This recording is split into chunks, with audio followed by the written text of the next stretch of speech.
송원재 TV 시작합니다. 정치 분야, 그러니까 국회나 청와대, 지금은 대통령실입니다. 취재를 하고 정치인들과 만나다 보면 생각 외로 웃기는 일들이 많이 있습니다.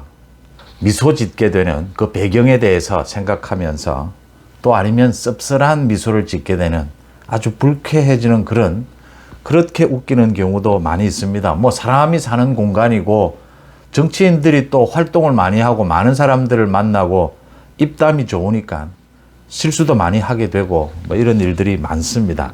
또 정치적으로 여론에 언제나 신경을 써야 하기 때문에 두 겹, 세 겹에 이렇게 뉘앙스를 깔고 이야기를 하는 경우가 많기 때문에 그 본뜻을 새겨보면 상당히 웃기는 경우가 많이 있다. 의뢰 이렇게 생각해 보면 국정을 운영하는 것이고 모두 많은 사람들의 보좌관들에 둘러싸여 있기 때문에 언제나 현명한 결정을 하고 실수를 잘 하지 않을 것 같지만 의외로 언론에 완전히 노출되어 있고 또 감정을 모두 절제할 수는 없고 본인이 가지고 있는 교양 이런 부분들이 드러나게 되니까 정말 뭐 맑은 코미디든 씁쓸한 코미디든 그런 부분들입니다.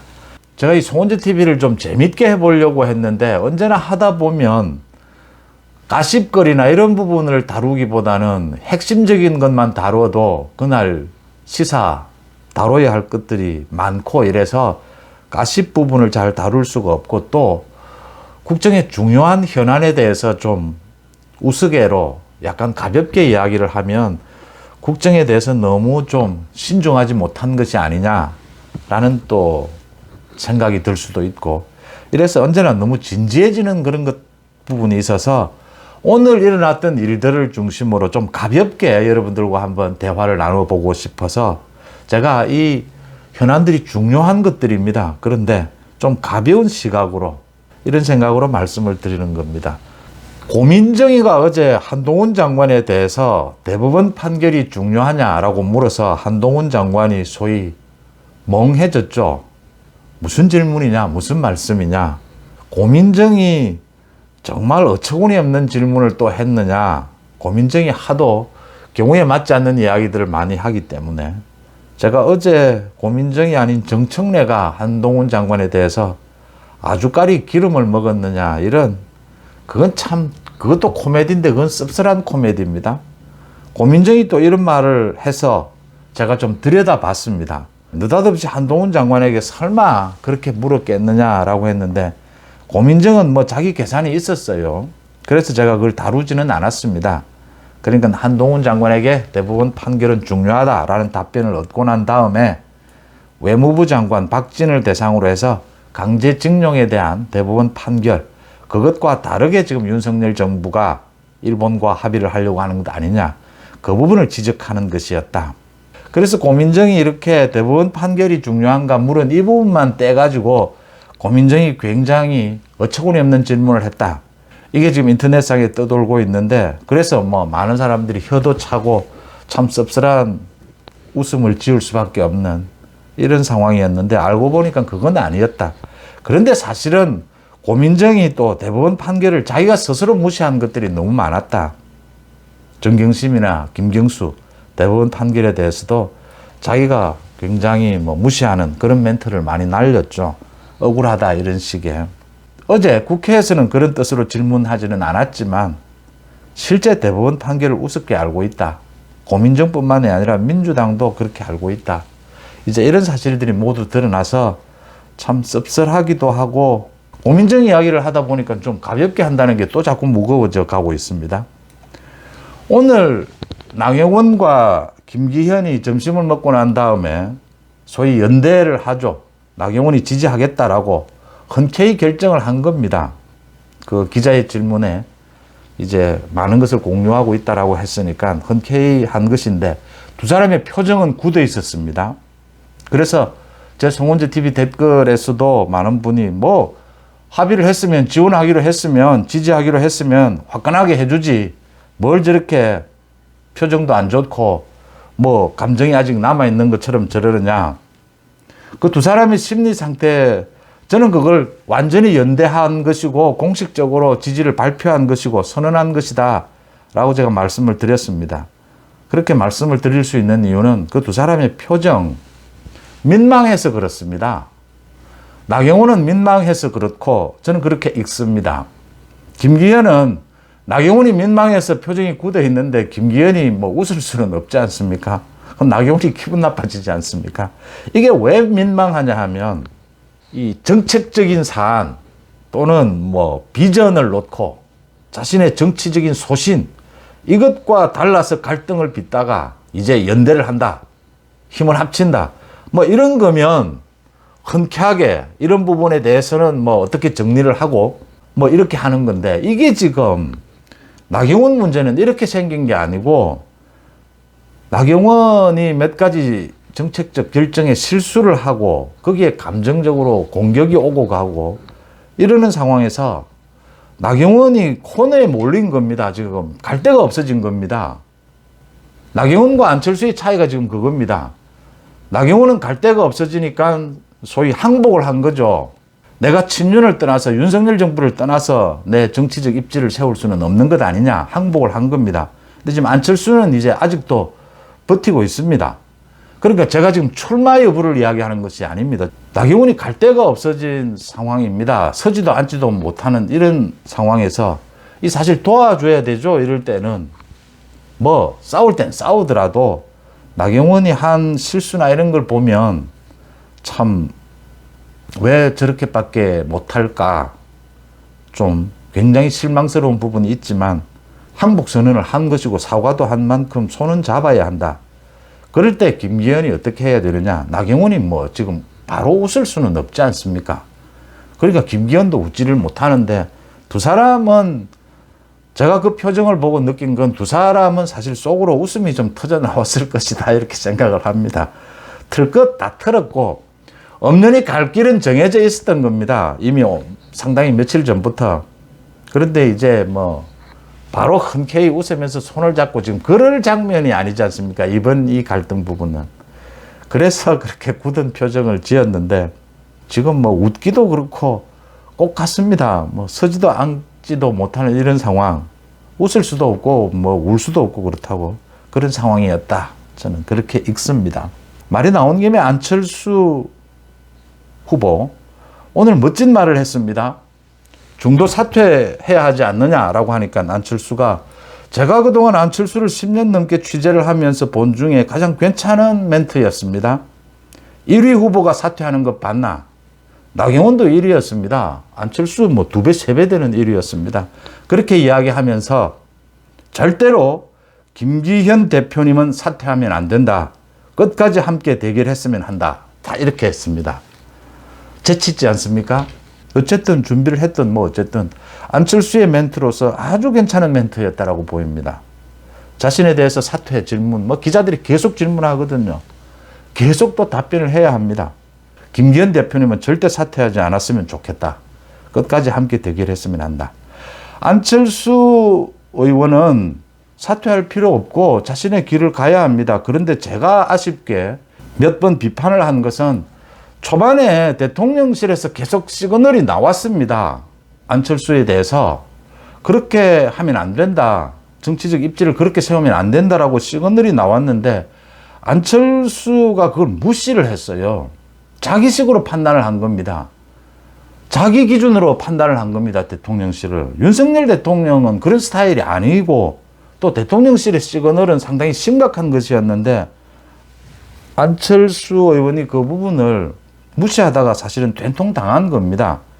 그러니까 나경원과 달리 안철수는 나경원은 이 국민의힘을 떠나서는 정치적 입지를 세울 생각도 없고 떠나서는 살 수 없는 정치인입니다. 근데 안철수는 국민의힘을 또 떠나도 또 자신의 입지를 세울 수 있습니다. 또 뭐 자신의 실용적 중도고 그렇다라고 하더라도 대통령실의 시그널이 왔을 때 처음에 적극적으로 대응을 했더라면 여러 가지 부분 모든 자기의 그 가동한 채널을 통해서 적극적으로 대응을 했더라면 이런 모양으로까지는 안 가도 된다라고 하는 겁니다. 그러니까 김기현에 비해서 친윤이 될 수는 없습니다. 더 친윤 후보가 될 수는 없지만 자신이 생각하는 중도 그 부분에 정치적 입지를 세울 수 있었는데 지금은 아주 최악의 상황이 되었다는 겁니다. 그래서 지금 안철수가 당대표가 되면 윤석열 정부와 도대체 관계 설정을 어떻게 할 거냐, 당정 관계를. 그 부분에 대해서 오늘도 말을 못 합니다. 계속 뭐 수도권에서 경쟁력만 이야기하는 이런 상황이 되어버렸습니다. 그래서 참 입지가 좁아졌다라고 하는 겁니다. 이 부분을 어떻게 풀 건지 안철수의 고민이 읽히는 대목입니다. 이 사퇴설에 대해서는 김기현에게 오히려 사퇴하지 마라 이렇게 받아친 건 참 재치가 있습니다. 근데 이 부분에 대한 당정관계, 이 부분에 대해서 어떤 답을 내놓는지 여러분들과 함께 한번 지켜보고자 합니다. 이렇게 재치 있는 답을 내야 할 텐데 참 쉽지 않다라고 하는 겁니다. 그 다음 홍준표입니다. 홍준표 대구시장이 조금 전에 안철수, 김기현 두 사람을 모두 깠습니다. 소위. 안철수에 대해서는 초딩이다. 뭐 자기 소신대로 당대표 선거에 나서면 되지 대통령한테 얹혀서 한번 어째 해보려고 싸우는 모습이 참 딱하다. 그러니까 초딩이 아니냐라고 했고, 김기현에 대해서도 나경원에 대해서 뭐 그렇게까지 설설 기면서 나경원과 연대하려고 하느냐, 오찬회동에 대해서.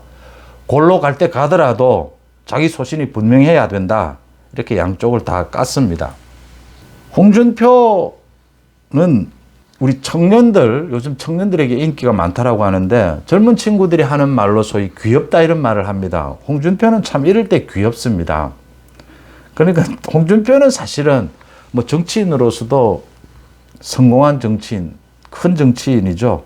언론인, 방송, 유튜브로서도 최고의 인기를 누리고 있습니다.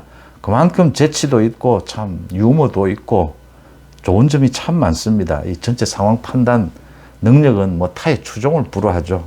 안 좋은 점도 참 많습니다. 제가 뭐 하도 비판을 많이 했기 때문에 굳이 여기서 하지는 않겠습니다. 홍준표 같으면 그러면 지금 나경원이 이런 상황이 되어 있는데 자기는 더 했을 겁니다. 김기현보다.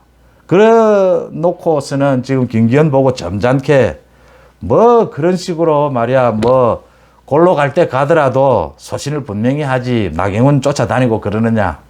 자기는 더 했을 겁니다. 미소가 슬며시 지어지지 않습니까? 이 홍준표가 한 발 뚝 떨어져서 두 사람을 이렇게 가지고 노는 듯한 모습을 보이죠. 요즘 여러 번 이렇게 합니다. 홍준표가 안철수, 김기현을 같이 지금 비판을 합니다. 김기현을 좀 옹호해주고 안철수를 더 심하게 까는 쪽입니다. 그런데 뭐 김기현도 지금 뭐 사실 아주 잘하는 건 아니죠. 김기현도 오늘 뭐 나경원 이 건은 한 건 올린 겁니다. 사실은. 그런데 지금 김기현도 그렇죠. 그러니까 윤석열 대통령 때문에 5% 지지율에서 지금 뭐 40% 지지율 윤석열 대통령 때문에 오르지 않았습니까? 그러면 김기현의 자신의 지지율도 보여줘야 하는 겁니다. 사람이 주는 게 있으면 받는 것도 있고 뭐 받는 게 있으면 주는 것도 있고 이랬는데 오늘 나경원 때문에 그런 도움이 좀 될지 한번 지켜봐야 될 대목이고, 국민의힘을 지지하지만 윤석열 정부를 지지하지 않는, 윤석열 대통령을 지지하지 않는 이런 당원들을 김기현이 좀 안는 모습도 보여줘야 한다. 그 다음 또 신평 변호사, 김기현 캠프의 그러니까 후원회장이었죠. 오늘 후원회장직을 내려놓았습니다. 안철수가 당대표 되면 대통령이 탈당해야 될지 모른다. 그런 말을 해서 지금 발칵 뒤집어졌죠. 이제 뭐 대통령까지 대통령실이 입장을 밝혀라 뭐 난리를 치고 있습니다. 신평 변호사는 여러 가지 설화가 있었습니다. 말도 명쾌하게 할 때도 있는데 정치인이 아니다 보니까 있는 그대로 이야기를 하죠. 그래서 몇 번 설화를 겪기도 했는데 이번도 이 말의 답은, 정답은 저는 송은재 TV를 통해서 말씀을 드렸습니다. 이게 굉장히 위험할 수 있다. 안철수가 이런 식으로 양다리식으로 가면 안철수가 당대표가 되고 난 다음에 정계 개편이 논의될 수 있다라는 말씀을 제가 드렸습니다. 신평 변호사도 그까지 이야기를 했으면, 뉘앙스를 그까지 흘렸으면, 저는 정치 평론을 하니까 저는 뭐 탈당 이야기도 할 수 있고 신당 창당 이야기도 할 수 있습니다. 그런데 신평 변호사 같은 경우에는 김기현의 후원 회장이고 또 자신이 윤석열 대통령의 멘토라고 계속 이야기를 하지 않습니까? 윤석열 대통령이 그걸 제재하지 않고 있는 걸 보면 뭐 굳이 제재해야 될 필요는 없다라고 생각을 판단을 하고 있는 것이죠. 그런 위상에 걸맞게 정치적인 뉘앙스를 남겨줘야 될 부분이다. 두 가지라고 봅니다. 그러니까 정계 개편 이야기까지만 했으면 적정했다라고 하는 것이고요. 지금 많은 공격을 받았는데 김한길 이야기 뭐 이런 것까지 할 것 없고 안철수에 대해서 경고한 것이고 또 하나는 민주당에 대해서 정치적 메시지를 준 것이죠. 민주당이 지금 어떻게 분열상을 보일지 지금 복잡한 부분에서 그런 메시지를 주고 싶었다면 정계 개편의 움직임이 물밑에서 상당히 구체화될 수 있다. 뭐 이런 정도의 멘트를 남겼으면 그리고 후원회장직을 내려놓든지 후원회장이 뭐 신평 변호사가 자기가 하고 싶었으면 뭐 꼭 한 것도 아니니까 그런 부분들을 생각하면서 이 신평 변호사의 스타일을 생각하게 됩니다.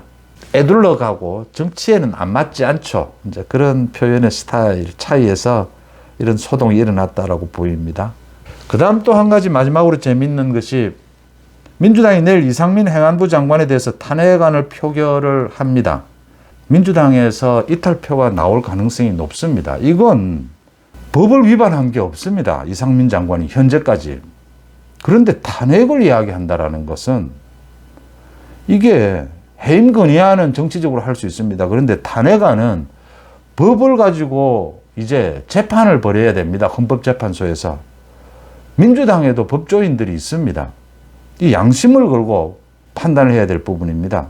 그 다음 재밌는 것은 민주당이 이렇게 이상민 탄핵안을 내겠다라고 하니까 탄핵안이 가결이 되고 나면 이상민 장관은 일단 헌법재판소 결정이 날 때까지는 장관직이 정지가 됩니다. 차관이 이제 직무대행을 하게 되는데 대통령실에서 지금 대통령실에 법조인들이 좀 많죠. 이 법조인 출신의 실세 차관을 임명을 해서 거기에 대처하겠다. 이런 대책을 추진하고 있다고 하는 겁니다. 참 재미있는 일이지 않습니까? 민주당에서 검수완박 법안을 내니까 한동훈 장관이 대통령 시행령을 가지고 검수완박 법안 거의 절반 이상을 무력화시켜 버렸습니다. 민주당이 이상민 탄핵안을 표결하겠다라고 하니까 대통령실에서 그래? 그러면 우리는 실세 차관을 임명을 해서 장관 대행직을 맡도록 하겠다. 중국에 그런 말이 참 유행이 된 적이 있지 않습니까? 말이 참 표현이 기막히지 않습니까? 중국이 공산당 정부에서 정책을 내놓으면 국민들은 대책이 있다. 나라에서 정책을 내놓으면 국민들은 대책이 있다. 다 빠져나갈 대책이 있다. 이런 말이 있어서 참 그 표현이 기막히다 이런 생각을 한 적이 있는데 참 민주당도 답답할 겁니다. 이게 지금 실효성도 없는 걸 당 내부에서 논란만 일어날 이 일을 민주당이 헛발질을 하면 이런 대책을 내놓는다라는 게 참 재밌습니다.